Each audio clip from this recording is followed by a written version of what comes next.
Maraming mahalagang terminologies or words sa ating pananalig at kailangan malinaw sa atin ang kahulugan ng mga iyon. Important words pertaining to our faith need definition. Sometimes, or oftentimes, redefinition, and all the time, clarification.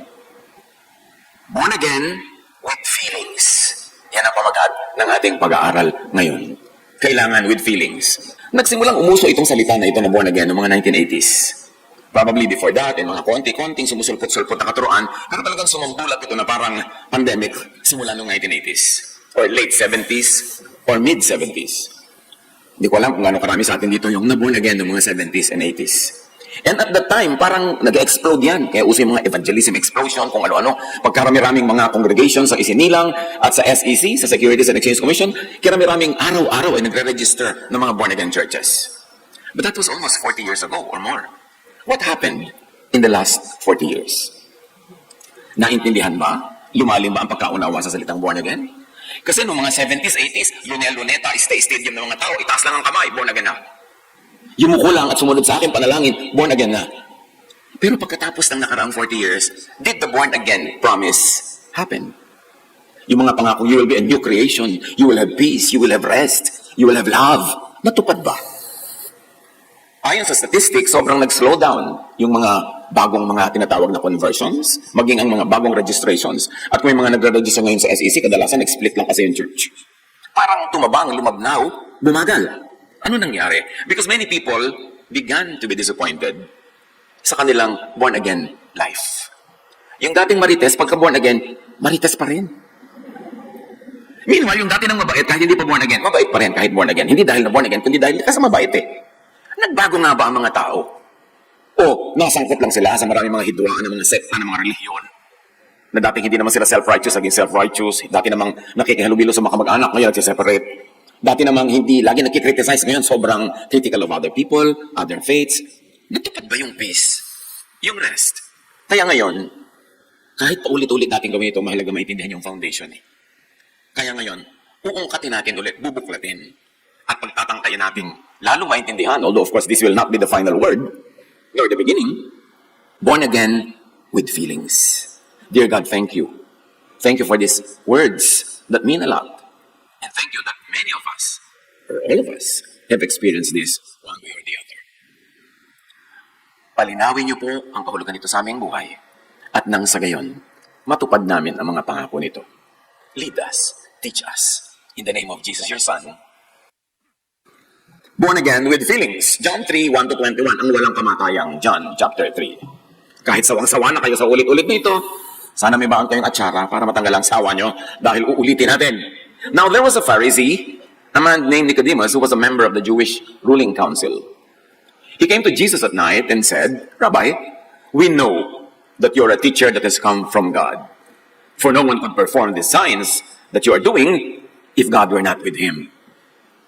Jesus replied, very truly, I tell you, no one can see the kingdom of God unless they are born again or born from above.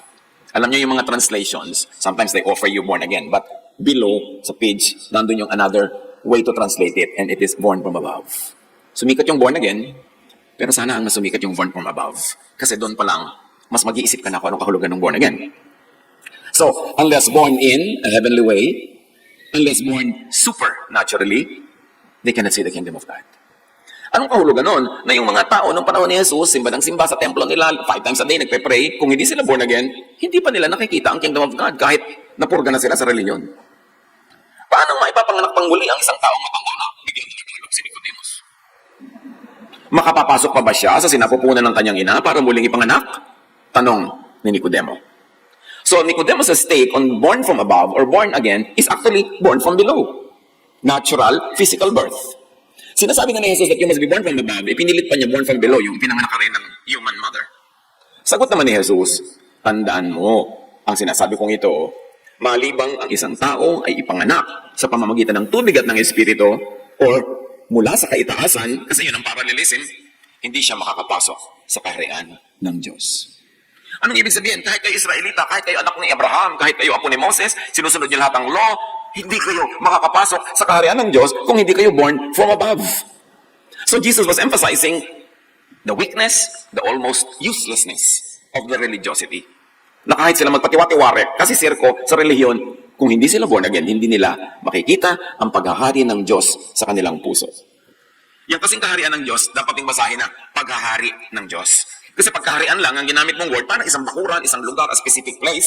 Pero pag sinabi mong paghahari ng Diyos, lumalabas siya sa time and place, lumalabas siya sa lokal, nagiging universal. So, born again, born from above, sabi ni Jesus means born of water and spirit. Although this was not clearly nor explicitly explained or defined in this verse or in any other. Kaya kung ano-ano mga fantastic trial and error definition ng mga tao. Where the Bible is vague, let us remain vague. Sometimes the problem is in over-clarification, in oversimplification, and in overly literal reading. Pag mahiwaga, hayaan mo nang mahiwaga kung hindi pa kayang arukin ngayon. Kaysa pilitin mong ibabasa, kaya mong maintindihan na hindi na pala yun ang ibig sabihin. Sa pagpapatuloy ni Jesus, ang taong ipinanganak sa laman ay laman. At ang ipinanganak sa espiritu ay espiritu. Sabi ng easy to read version, the only life people get from their human parents is physical life. So hindi physical life ang pinag-uusapan natin, hindi bilang panganganak na muli in a physical way. But the new life that the spirit or the divine parent, not the human parent, gives a person is spiritual. Jesus clarifies that born again from above does not mean physical birth or rebirth. We are clarifying that to get it out of the way. Hindi siya kasama sa mga kahulugan. Hindi physical rebirth. Yung iba naman, yung mga born of water, ginawa na nilang baptism. So para ka ma-born again, dapat magpabaptize ka sa amin. Therefore, born again ka na.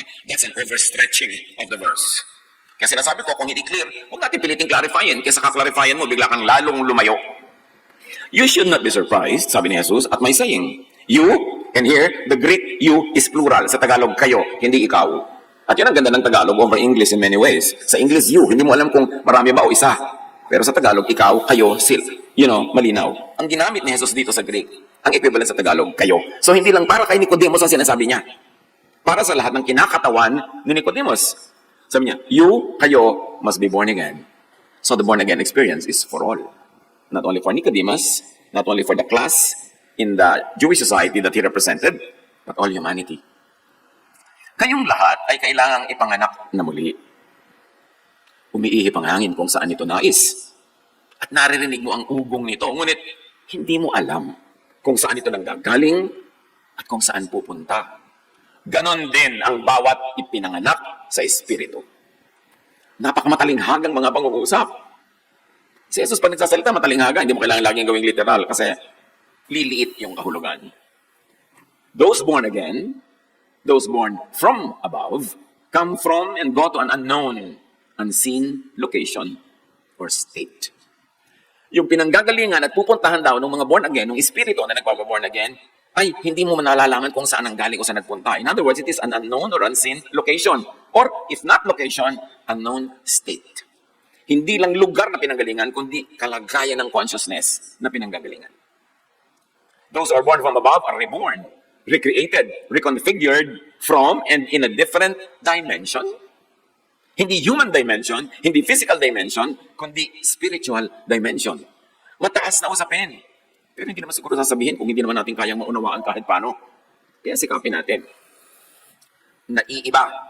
May naiiba sa naboborn again. Etong tanong mga kapatid, ano ang naiiba?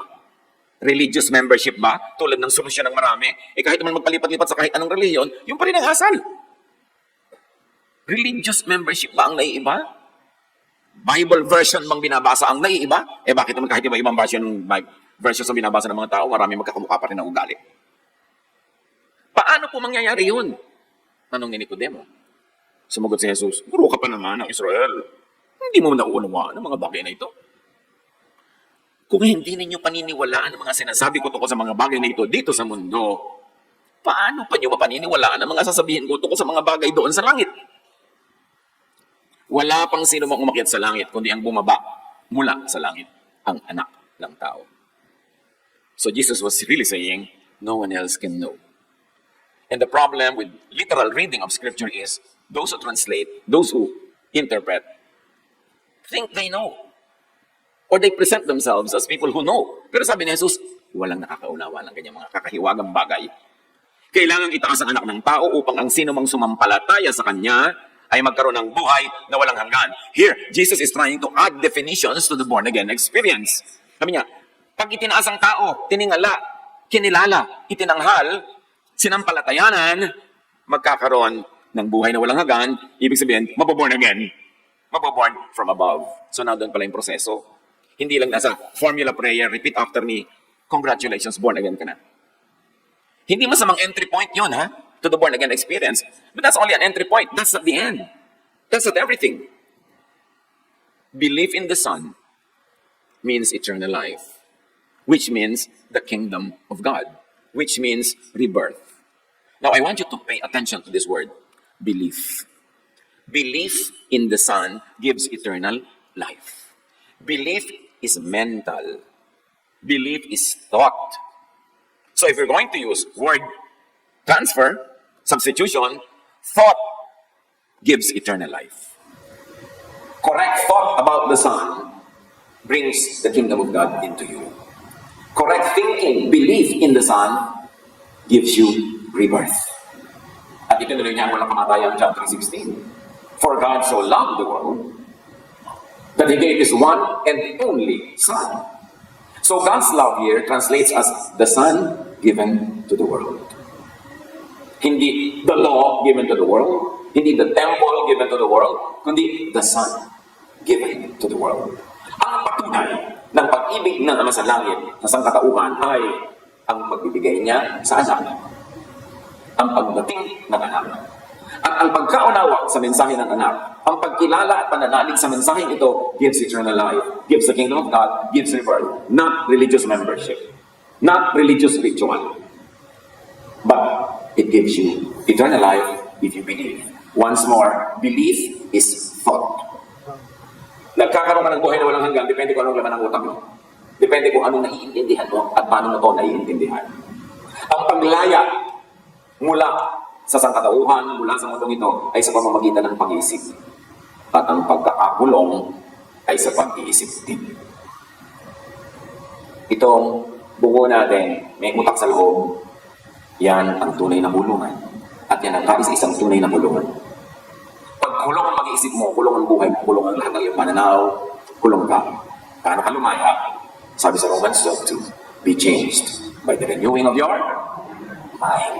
Hindi lang yung renewing of your religion. Hindi renewing of your Bible version.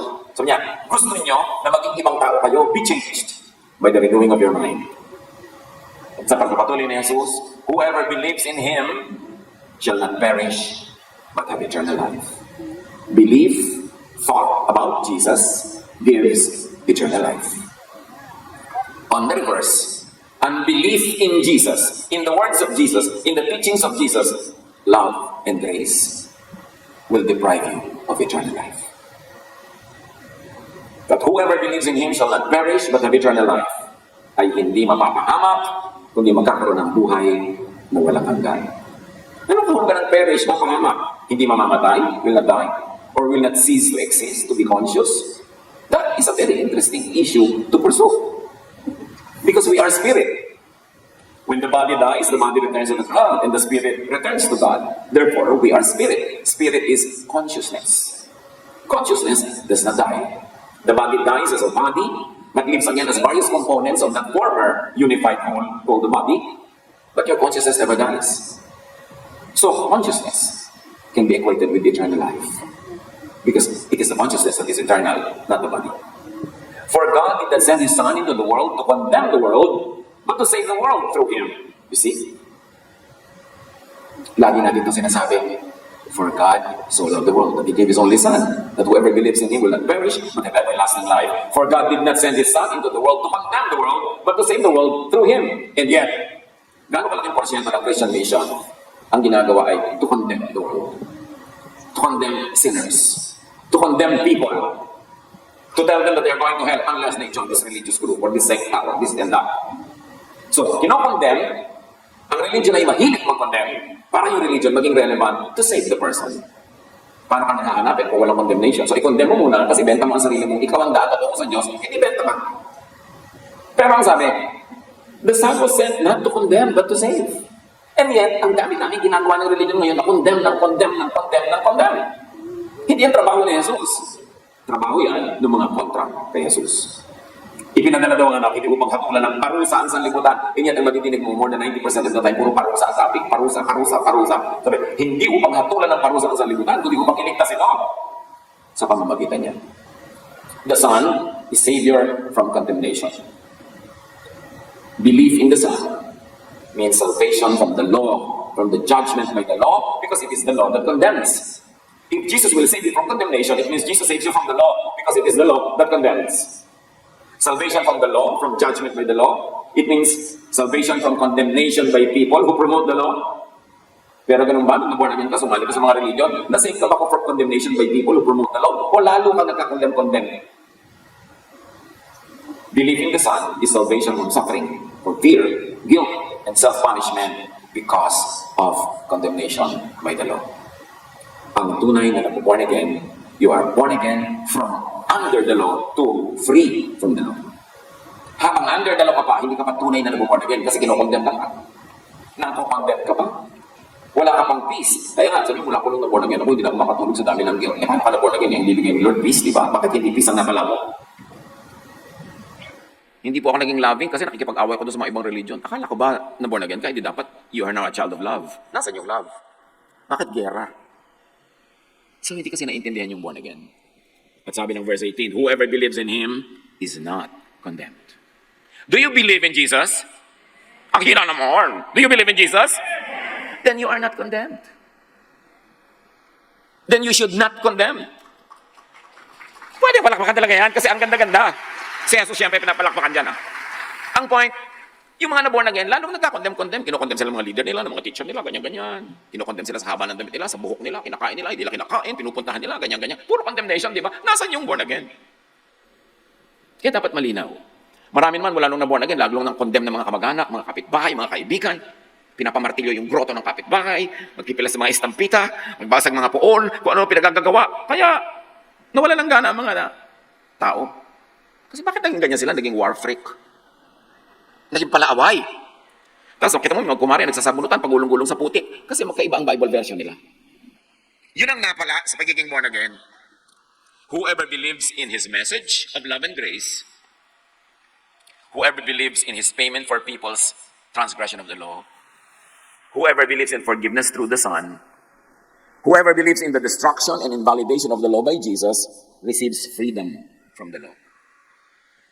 Pag kasi sinasabing freedom from sin, na may misinterpret na naman, you are free na from sin. Therefore, huwag ka nang ganyan, dapat wala ka nang ginagawa. So, pero nagagawa ko pa rin lahat. So, nagigilty ka. Freedom from sin is not 100% moral perfection according to the law. Freedom from sin is freedom from the law that makes you sinful. Hindi ibig sabihin nun yung talagang nasunod mo lahat ng law. Ang point, you were freed from the law, therefore you were freed from being sinful as labeled by the law. It is freedom from the law, from judgment, from guilt, from fear. And all of these are thoughts, di ba? To be free from the law, judgment, guilt, and fear is here in the mind. Thought ang pinag-uusapan natin kanina pa. Consciousness. You must be free here. Hindi yung kumakain ka ng ganito, masama yata ito kinakain ko, pero masarap. Magkukonfess ako mamaya. So may guilt ka, hati ang loob mo. Pero kung free ka, ay sabi ni Jesus, free to eat anything. Hindi naman ibig sabihin free from microbio, but free from moral aberration. Kain ka ng kain na wala kang guilt. Hindi yung kumain ka, guilty ka pa, hati ka. At pagka ikaw, hindi malinaw na you are free from the law and already under grace, lagi kang hati. Gusto kong bumayat pero di ko magawa. Ganon. Pag hindi tunay na born again ng utak. Kasi sa kanya, ang ibig sabihin ng kabaitan is 100% obedience to the law. E dahil hindi naman niya magawa, so nagigilty siya. Pero ginagawa pa rin naman niya yung gusto niya, so lagi siyang guilty. Freedom in Jesus is freedom from exhausting religiosity. Yung mga maraming hindi pwede, maraming pwede. Alam niyo, meron akong daan-daang libong mga pamangkin sa Facebook. Sino sa inyo mga pamangkin ko sa Facebook? Patingin nga. Bagamat pag tinignan tayo, dapat lola ko kayo sa Facebook. Diba? Pero, sige na nga, pamangkin na. Pamangkin. Ang mga tanong, pwede ko po bang pahabain ang buhok ko? Pwede ba akong ganito? Pwede ko bang lagyan ng ganito ang pagkain ko? Puro pwede ba? Pwede ba? Hindi ba pwede? Hindi pwede. Puro law? Teka, sister. Na-born again ka na ba talaga? Bakit puro law ang pinag-uusapan natin? Hindi mo naintindihan that you're freed from condemnation by the law? Talaga po? So pwede na akong pumatay? Loka-loka. Hindi ka doon ang ibig sabihin doon. Hindi ka free na gumawa ng masama na ipinagbabawal ni Jesus because you're under love. Therefore, may law pa rin totoo sa buhay mo, but the law of love. Not the law of condemnation. Hindi ka nagkaroon ng lisensya para gumawa ng masama, makiapid kung kani-kanino, magpagulong-gulong sa kalsada. No, you were freed from the ethical, ceremonial laws of Israel. You were freed from the civil law that governed Israel in their tribal times. Kasi ang dami namang civil laws nung araw, katulad ng batuhin ang makasalanan hanggang mamatay. Civil law nila yun, hindi yun moral law ng buong kasangkatauhan. Pang-Israelites yun, batas nila yun kasi kailangan ng tribo nila nun. Pero doon ka pinalaya ni Jesus. Pero yung moral law, even of the Old Testament, na nagtuturong, huwag mong nakawin ng lupa ng iyong kapwa, huwag mong agawin ng asawa niya, effective pa yun. Di ka lumaya mula doon.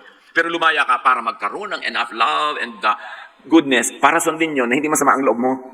O hindi ka hirap. Kasi naging ganun ang nature mo eh. Loving. So hindi mo hirap sa yung umibig. Whoever believes in him is not condemned. Condemned by God and should not be condemned by people.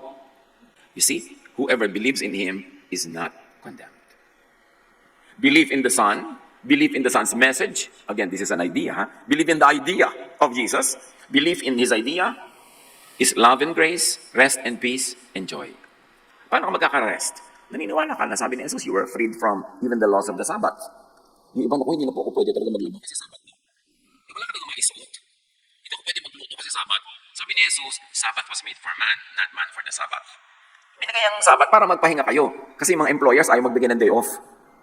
Pero hindi naman, hirap na kayo sa pagsunod ng Sabbath. Baligtad, nagsasabat para kayo makapahinga. Pero kung nagpapahirap sa inyo ang pagsunod, yung nyo sundin. Kasi it was made for you. You were not made for it. Yun, free ka na from that law. At marami pa yun.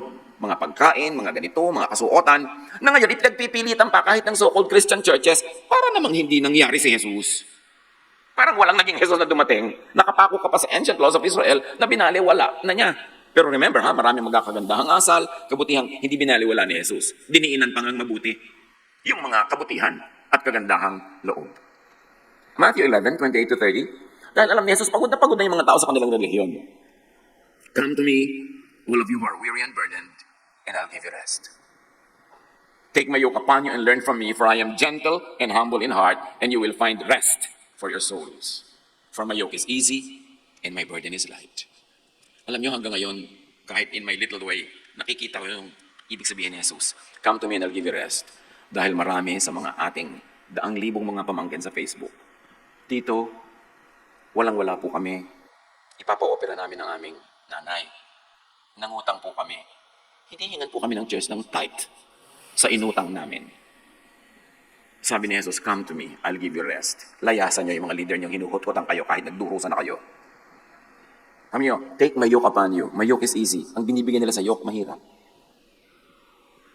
Puyat na po ako dahil may trabaho ko hanggang kasaba-sabaduhan ng gabi, tapos i-assign pa po ako sa first worship service na dapat ang aga-aga ko dun. Hindi po pwede pang hapon na lang ako. Aba sabi po kasi dapat buong day nagsiserve ka kay God. Si Jesus kaya nagsasabi, no, kung sino naman mga Pharisees, pinapahirapan ka, pinapagod ka, sabi ni Jesus, I'll give you rest. Pero siyempre may mga ang assignment, madaling araw, tulad ng mga technician natin, kanina pa madaling araw yan, naghahakot, naglalagay, nagaganyan. Kasi yun ang oras na dapat gawin yun. Pero yung pwede namang hindi ikaw yung technician, ibang gagawin mo, dapat pwede. Sabi kasi ni Jesus, I'll give you rest. Bakit pagod na ako sa simbahang ito, mula umaga, first service, second service, afternoon service, evening service, check-checkin ng attendance, walang absentan, kahit ako may lagnat. Sabi ni Jesus, I'll give you rest. Ba't ka kasi sumasali dyan? Yun ang tanong. Hirap ka na pala eh. Because you're under the law, not under grace. You don't understand the freedom in Jesus. Remember that freedom is not a license to do wrong anyway, huh? But it's a freedom to do good. Your soul is set free from your selfishness that now it is a pleasure to do good. Naging free ka to do good. But you are not free to do wrong. Hindi yun ang freedom in Jesus na laging nililimak-limak ng iba na ayaw magturo ng grace. Parang sila sabi, pag under grace, magiging makasalanan lahat, magkikiapid lahat, magiging drug addict lahat. Yun ay pangmamaliit sa takaturuan ni Jesus. Kaya di ba ang kailangan is a change of mind and understanding. Belief in the Son is life. Life is in the mind. Kita nyo, may dalawang tao. Diba? Nagbabiyahe sila. Nakita ko yan sa isang illustration. Zigzag. Pagpalagay nyo, Cannon Road. Yung isa dito siya nakatingin sa bangin, nakadikit nung salamin ng sasakyan. Wala siya makita. Yung isa nakatingin sa kabila, view ang ganda. Magkaiba lang sila na tinitingnan. Kaya magkaiba sila na nakikita, magkaiba sila ng nararanasan. It's all in the mind. What do you think of Jesus? What do you think of God? Talaga? Wala na kayong pampa-opera? Kukuha ng panang type yung nautang mo lang? Talaga? O kagagawan lang yan ng mga tao? Belief is taught in the mind and the heart. You are spirit. You are consciousness. You are energy. You are thought. You are spirit. But you can be a prisoner of your own mind. And you can only be freed also in your own mind. Alam niyo yung mga sinasabing, and Jesus drove away 7 demons from her, ganon. I don't think literal na mga 7 demonyo yun. 1, alis, 2, alis, 3, alis, 4. No. Ibig sabihin, siguro meron siyang depression, meron siyang loneliness, meron siyang doubt, meron siyang insomnia. Halos maluka-luka na siya at everything dahil sa dami ng problema at guilt at takot. Pero nung naranasan niya ang pag-ibig ni Jesus, parang nang naglayasan yung mga demonyo na yun kasi napahinga siya, natahimik, na-relax. So daig mo pang hinugutan ng 7 demonyo. Pero hindi naman laging literal na demonyong may pakpak at may mga daladalang tinidor tapos pinaalis ni Jesus. Alis dyan, talsik naman. Sobra kasing nililiteral. Salvation, eternal life, the kingdom of God is in the heart and mind. It is in you. Kaya nung tinatanong si Jesus ng mga Pharisees, kailan darating ang kingdom of God? Nasaan na ang kingdom of God? Inip na kami. Sabi ni Jesus, hindi pwedeng sabihin nandun ang kingdom of God o narito ang kingdom of God. Sabi niya, the kingdom of God is in you. In you. Pag nag-iisip ka, tulad ng pag-iisip na ibig ng Diyos na itinuro ni Jesus, you have the kingdom of God. Payapa ka, tahimik ka, maibigin ka. Pero pagka nag-iisip ka under the law, lagi kang guilty, lagi kang mali, judgmental of self and others, walang kingdom of God sa puso mo. But whoever does not believe, sabi ni Jesus, stands condemned already. Hindi ka na kailangan i-condemn kasi dati ka nang condemned at kinokondem mo yung sarili. Nung tinanggap mo ang pagkukondem sa iyo ng mga Pharisees, ng mga teachers of the law, ginawa mong pamantayan sa utak mo yung pagkukondem nila, ikokondem mo na rin ang sarili mo at ikokondem mo rin ang iba. Halatang halata. Ang dali-daling malaman kung nasa kingdom of God or not. Ang dali-daling malaman kung totoong na born again. Whoever does not believe in freedom remains guilty, afraid, and tired, therefore unsaved. At ang pinag-uusapan pa lang natin dito ay hindi yung hell na malayo, kundi yung hell in the mind, hell in the heart, hell that resides in you. Kasi pwede namang palitan yun na kingdom of God in you. Kaya sabi ni Jesus, the kingdom of God is in you. Wala yun sa mga ulap. Wala yun sa mga malalayong planeta. It is in you. Kaya kahit anong kalagayan mo, kung may kapayapaan ka, tahimik ka, para kang nasa paraiso. Pero ihiga ka man sa kaganda-gandang kama, pero ang gulo-gulo ng utak mo, hindi ka rin makatulog. Para ka rin nasa impyerno. See, the kingdom is in you or outside of you. It is as simple as that. Sabi yung hindi naniniwala, condemn already because they have not believed in the name of God's one and only Son. They have not believed in the name. The name is a symbol. The name is an idea. They have not believed in the idea of Jesus-ness because they continue to subscribe to the idea of Pharisee-ness. Therefore, they are not saved. They are not saved from their worries. They are not saved from their troubles, from their judgmentalism because their mind is not saved. They have not changed their mind into Jesus-ness. They remain guilty because they have not believed in God's only perfect revelation and expression of love and grace. Pakaisip-isipin natin mga kapatid, hindi lang yung basta yumuko ka na born again ka na, nagtaas ka na kamay na born again ka na, basketball court, ang dami-dami yung sabay-sabay kayo na born again. Hindi naman yun mali. Pero hindi yun ang everything. Dapat simulan lang yun, tapos magsaliksik ka na, mag-aaral ka na, ituro na sa'yo. Hindi yung nung na-born again ka, yung alam nyo, ang Diyos ay mabait, ang Diyos ay mapagpatawad, ang Diyos ay maibigin, hali kayo, nang sumali ka, huli ka, member ka na namin ngayon. Joke only kanina, marami na tayong loss ngayon. Pahabain mo yung buhok mo. Pahabain mo yung laylayan ng damit mo. Huwag kang magkulay ng buhok. Akala ko po, bakit hindi na tayo under the law? Joke only. Mas dumami. At saka kalaban natin yung church sa kanto, ha? Masama sila, demonic sila, evil sila. Tayo lang ang anak ng Diyos. Parang, ano nga ba itong napasukan ko? Ba't ako napapasok dito? Kaya ang sabi sa Hebrews 2:3, pag inignore mo si Jesus, pag inignore mo ang love and grace, pag inignore mo yung freedom from the law, wala ka na pag-asa. Sabi, how shall we escape if we ignore so great a salvation? How can we escape our mental hell if we ignore so great a salvation by grace? The idea of freedom. How can you escape from the prison that is your mind if you ignore the freedom being given by Jesus, which can be had only if you changed your mind about the law? If you are born again from the law to grace, born again from Pharisee-ness to Jesus-ness, how can you escape that very great mental hell if you refuse Jesus? John 3:3, Jesus replied, no one can see the kingdom of God unless they are born again, unless they are born from above, unless they changed their minds. So anong dapat gawin? Magbagong loob, maghunos dili, magpalit ng kaisipan. Ito ang napakagandang translation ng born again. Pag sabi, you must be born again, ibig sabihin ni Jesus, dapat ka maghunos dili. Palitan mo yung dili-dili, iniisip-isip mo, maghunos ka, magpalit ka ng balat parang ahas, nagpalit ng hunos, maghunos dili ka. Magbagong loob ka para maunawaan mo ang pag-ibig ng Diyos. No one can experience this heaven unless they are change their minds, unless they are born again from the heart of stone to the heart of flesh. Alam niyo, yung stone always represents the law carved in stone. And that's said in Ezekiel 36:26. Unless they are born again from the law carved in stone to the law written in the heart. Ang ganda lagi ng description sa Bible eh. Yung law carved in stone and then yung law written in the heart by the Spirit. 2 Corinthians 3:6. He made us able to be servants of a new agreement. New or old? New. He made us to be servants of a new agreement. It is not an agreement of written laws, but it is of the Spirit. The written law brings death, but the Spirit gives life. How can this be any clearer? The written law, the people of Israel were under the law, sabi, brings death. Ang mamatay ka lang. Magfi-feeling dead ka lang pagka diyan ka nagpailalim. But the Spirit, the new covenant of love and grace, gives life. No one can experience this heaven unless they are born again from the temple of stone to the temple in the heart and mind. Laging may parallelism eh. 1 Corinthians 6:19, hindi ba ninyo alam na ang inyong katawan ay templo ng Espiritu Santo na nasa inyo at ipinagkaloob ng Diyos sa inyo? Bakit nagkakandara pa kayong pumasok sa mga templong bato? Bakit kailangan pang mag-pilgrimage kayo sa templong bato? Hindi nyo ba alam na kayo, ang puso nyo, ang isip nyo, ang templo ng Espiritu? Nyo kailangan lumayo. Kahit nasaan kayo, nandun ang templo. So, of course, ang tinatamaan dito yung temple in Jerusalem. Kasi yung mga tao laging pilgrimage sa temple in Jerusalem. Sabi ko, ang tunay na templo ng Diyos ay hindi yung bato-bato, kayo. Pagyamanin nyo ang templong yan. Siyempre, pinopromote ng mga templong bato, silang templo, doon may himala, doon may ganito. Kasi pagpunta mo doon, magdo-donate ka. Marketing yun eh. Ano naman nakikitain ng mga relihiyon kung nandito yung templo? Kailangan pinupuntahan mo pa siya. Iba naman yung temple ng pag-gather, yung pagsasama-sama. And there's one spirit, there is one love. It's also a temple. It's a temple of God.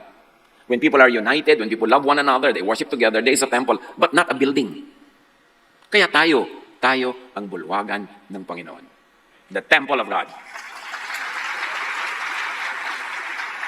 No one can experience heaven unless they are born again from the law to grace and love, as taught by Jesus. You see, to be born again, kailangan may paradigm shift.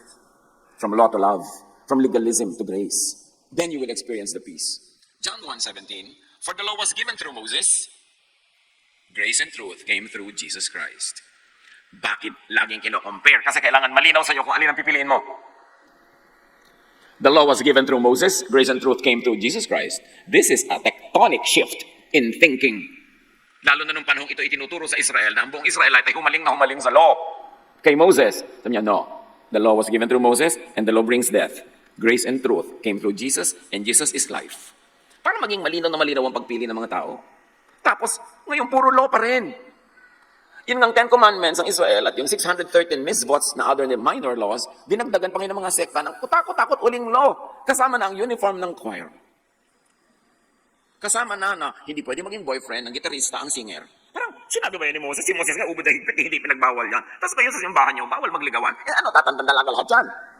Tatandang binata. Dahil bawal umibig. Ano yun? Sinong may sabi nun? Ang daming ganong mito at mga alamat. Romans 6:14, for sin, or the issue of sin, shall no longer be your master because you are not under the law, but under grace. Tapos, 99% ng mga preaching tungkol sa sin. Sinful ka, sinful ka, sinful ka. Sinabi na nga, you are no longer under the law. Sin will not be your master. Huwag laging laman ng utak mo, sin, sin, sin. Kasi ang mangyayari noon, matatakot ka, magigilty ka, eto na naman yung hell in your heart. Kailan maiintindihan that Jesus paid for our sins? John 8:36, so if the Son sets you free, you will be free indeed. Ngayon, hindi ka maka-attend ng kasalan ng kasin mo, nakababata mo pa, dahil iba yung relihiyon niya, ay mo pumasok sa kanyang templo, you are not free. Ano naman kasalanan na mangyayari sa iyo kung nag-attend ka sa kasalan ng kababata mong mahal mong kaibigan o pinsan, pero kasalanan na agad yun sa maraming born-again churches. Kasalanan ng pumunta sa sementeryo pag-undas. Kailan ka pupunta? Pagka Oktubre, magubat na yung sementeryo, lagi isa ka na. Yung huwag ka magpasko, bawal ang Christmas tree. Saan man pinagbawal yan? Kahit ano bang tree yan, basta ang sineselebrate mo, yung na-born again ka kasi, di ba? Na lumaya ka, pero pag hindi ka makapaglagay ng Christmas tree, hindi ka malaya. Sa ibang araw naman, kahit anong puno ilagay mo. Ang daming mga ganun. If you change your mind from Moses to Jesus, from law to love and grace, you are free. Let me be emphatic, you're not free to murder people and to do wrong. Hindi yun. John 3:17, God sent His Son into the world. He did not send Him to judge the world guilty by the law, but to save the world from the law through Him through grace and love. Yung mga parenthetic expression sa ating verses, I add them for clarity. Tapos puro judgmentalism pa rin. No one can experience this heaven unless you are born again from the old covenant to the new. 2 Corinthians 5:17, therefore, if anyone is in Christ, the new creation has come. Ano yon? The new mentality. The new thinking. The new consciousness. Hindi the new religion. Kasi malalaman mo, hindi naman totoo eh. Kahit nagpalit ka ng religion, wala naman talagang naiba sa'yo. Bumait ka lang after retreat, pero after 1 week, impactita ka na naman. Parang for 1 week lang ang result ng retreat na yan. So, ano yung new creation? Wala. Kasi mali ang expectation mo, what it means to be a new creation. You have to think in a new way. A new thought, a new mindset. The old under the law has gone, the new under grace is here. Idagdag nyo yan pag dinedefine yung you are a new creation. Huy, born again ka na, new creation ka na. Oo nga, kaya yun ang mind ko. Free ako. Loving. Hebrews 8:6-7, tungkol kay Jesus. Ngunit ang paglilingkod na ipinagkaloob kay Jesus ay higit na dakila kaysa ipinagkaloob sa kanila doon sa mga propeta ng Israel. Dahil siya'y tagapamagitan ng isang tipan na higit na mabuti. Sapagkat ang tipang ito ay nababatay sa mas maiinam na pangako. Kung walang kakulangan ng unang tipan or the law, hindi na sana nangailangan pa ng pangalawa or the new. Ang linaw. Sabi kung tama na, kompleto na, okay na yung mga laws na yan ng Old Testament, hindi dapat wala ng new. Dapat hindi na ipinadala si Jesus. Ba't pa ipinadala? Kasi nga, ito ang mas mainam na katuruan, mas mabuting katuruan, palayain ng Israel mula sa kanyang tribal laws kasi hindi na siya tribe. Palayain sila sa kanilang time-framed and time-specific traditions kasi iba na ang times. Pero yung kabutihan, kagandahang loob, universal yun. Tuloy yun. Hebrews 8:13, by calling this covenant new, meaning the covenant of grace and love, he has made the first one, meaning the law, obsolete. And what is obsolete and outdated will soon disappear. Ipinawalang bisa na niya ang una, pero in the last 2,000 years, hindi yan tinupad ng mga Kristiyano. Sila pa ang lalong nagdiin ng una. No one can experience this heaven unless they are born again from Pharisees to Jesus-ness. Bakit po wala sa dictionary yung word na Jesus-ness? Hindi naman lahat ng nilalagyan ng suffix na ness ay nasa dictionary kasi common sense na lang yun. Katulad ng apple-ness, being apple, red-ness, Filipino-ness. Wala naman yan sa dictionary. Pero ibig sabihin lang ng Filipino-ness is being Filipino. So Jesus-ness is being like Jesus. Ganun lang kasimple. Sasabihin pa ni ba, ay wala sa New Testament yung word na yan, ayoko. Bakit yung kangkong wala sa New Testament, kumakain ka? Kailangan ba hanapin mo lahat yung word na yan para mo ilagay sa buhay mo? May time-specific effect yan eh. Ang dami-dami mga mito, mga salasalakbat na mga sapot ng gagamba sa utak ng mga tao. Hindi makapag-isip ng malinaw. But look out now how much Pharisees rules the Church of Jesus. Dapat ang lagi natin sinasabi, mga tunay na nananalig kay Jesus, give us back our church. Give us back the Church of Jesus because it has become the Church of the Pharisees. Kailangang bawiin ang tunay na katawan ni Kristo mula sa paghahari ng mga modern-day Pharisees. To be born again is to be reborn in thought, belief, attitude, and feelings about the law and sin, and about people we call sinners. Romans 4:15, because the law brings wrath, and where there is no law, church read, kung walang batas na nagbabawal, edi walang lumalabag sa batas. Wala namang nakalagay na no parking, nagpark ako, di I'm not breaking the law. Where there is no law, there is no transgression. Kung walang kautusan, wala ring paglabag. Romans 5:13, sin is not charged against anyone's account where there is no law. May law po ba na nagkukulay ako ng buhok ko? Wala. O, bakit nyo tinatawag na sinful? Gusto ko, kulay stud apple ang buhok ko. What's the big deal? May law ba na nagbabawal na umattend ako sa kasal ng pinsan ko? Wala. Ba't yung pinagbabawal dito sa ating grupo? Where there is no law, there is no transgression. You know why many people are becoming more and more sinful in their own guilt? Because there is more and more law. Romans 5:13, sin is not charged against anyone's account where there is no law. Now, Jesus fulfilled the law. Jesus paid with his own body for all the punishment required by the law. And even in the court of law, there should be no double jeopardy. Pinayaran na ni Jesus, isasakdal ka pa. Double jeopardy yun. To be born again is to be born in thought about separation from God. Alam niyo, gustong-gusto ng mga modern-day Pharisees yung idea ng separation from God because they serve as the self-appointed intercessors between God and men. But the last time I read the Bible, there is one intermediator between God and man, and that is Jesus. Tapos ang dami-daming tao ngayon, sila yung intercessors. Nadagdagan ng mga role at kahalaga at relevant sila sa buhay sa kanilang self-invented ministries. Ayun na nga si Jesus para mamagitan between God and men. Pero ito mga taong to, mamamagitan pa sila between men and Jesus. Humaba ang red tape. Dumami ang kausap. Romans 8:38 to 39. I am sure that nothing can separate us from God's love. Nothing in the whole created world will ever be able to separate us from the love God has shown us in Christ Jesus our Lord. Nothing. You should feel secure about that. You should be happy about that and thankful. What and who has separated man from sin? Psalm 103:12. Ang pinaghiwalay, man from sin, not man from God. And He has taken our sins as far away from us as the east is from the west. Ang inilayo sa atin yung kasalanan natin para hindi na ungkat-ungkatin. Tapos ibinabalik sa'yo ng church araw-araw. Anong sin mo ngayon? Anong sin mo ngayon? Meron pang t-shirt, God saw what you did. Meron pang last summer. Diba? Yung sinabi na nga, inilayo na yung kasalanan as far as the east is from the west. Bakit lagi mong ididikit sa akin? Bakit lagi mo akong inuungkat? Para ako pagiltihin, para bigyan ng impyerno yung utak ko. And He has taken away our sins as far away from us as the east is from the west. To be born again is to be reborn in thought about punishment. Kasi punishment lagi ang kinakatakutan ng mga church people. Isaiah 53:6, ipinataw na Yahweh sa kanya ang kaparasahan. Tayo ang dapat tumanggap. Past tense na, naipataw na. 1 Peter 3:18, for Christ also suffered once for sins to bring you to God. Minsan lang siya nagbayad, tapos na, bayad na lahat. Bakit laging inuungkat ang utang at laging may naniningil? Romans 4:25, siya ipinapatay dahil sa ating makasalanan at muling binuhay upang tayo yung mapawalang sala. Alam niyo yung Pasko, kadugtong niyan yung Pasko ng pagkabuhay, the resurrection. Kasi isang act yan. Dahil may resurrection, tayo'y napawalang sala. Kaya lang natin maintindihan at may enjoy yung status na yon. Tapos puro parusa, puro disiplina. To be born again is to be saved from the heavy burden of the law, religious regulations, fear, and guilt. Nung dumadaan si Jesus, sabi ni John 1:29, look, the Lamb of God who takes away the sin of the world.